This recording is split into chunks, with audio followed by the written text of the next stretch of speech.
عليك ربنا بحسن الختام እኮ በጣም መጨረሻህን ታውቀዋለህ።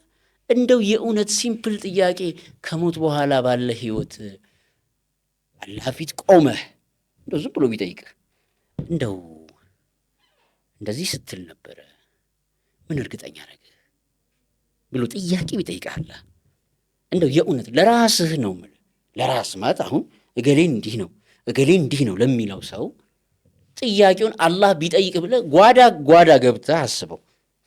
ጓዳ ግባና መብራትን አጥፍተህ ከራስ ጋር አውራ። ኢህዲነ ሲራጥ ቀጥተኛውን መንገድ ምራን ብዬ ጥበብ ሰጥቻለሁ። አንተን ምን እርግጠኛ አረገህ እገሌ እንዲህ ነው ስትል ቢልህ መልስ አለህ?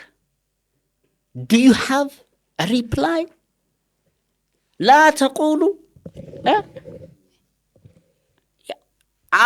አምነናል አትበል። አምኛለሁ ለማለት ይሁን ሙእሚን አላህ ያየኛልን ፊል ስታረገው ነው።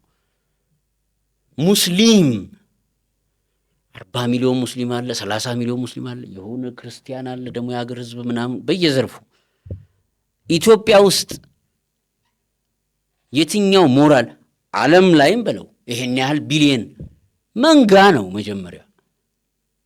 መጀመሪያ መንጋ ነው ምን ሆነው ሁላችንም ኦኬ። በመንጋ ሙስሊም ነኝ። አዎ እንደ መንጋ ስቆጠር አየው፣ እንደ መንጋ ስቆጠር የሆነ ብሔር ነኝ።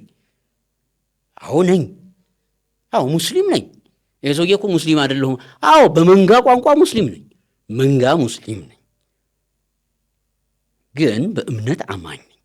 ኦኬ ባርካኑ በአላህ ታምናለህ ሆይ፣ በሶላት ታምናለህ ሆይ፣ ወይ በመጽሐፍ ታምናለህ ሆይ ብለህ ጠይቀኝ። ከዚያው ውጭ እኮ ሙስሊም ነው የምትለው። ሙስሊም ማለት ይሄ ነው። የስብስቡ መጠሪያ ነው። የአቅማዳው መጠሪያ ነው። መሆን ይፈልጋል ማመን። ስለዚህ ኢህዲነ ሲራጠል ሙስተቂም ኦኬ መጽሐፍ ውስጥ ነው ያለው። ሜቶዶሎጂ ነው። እሱ ካልመራ አንተ እንዴት ነው ጀጅ?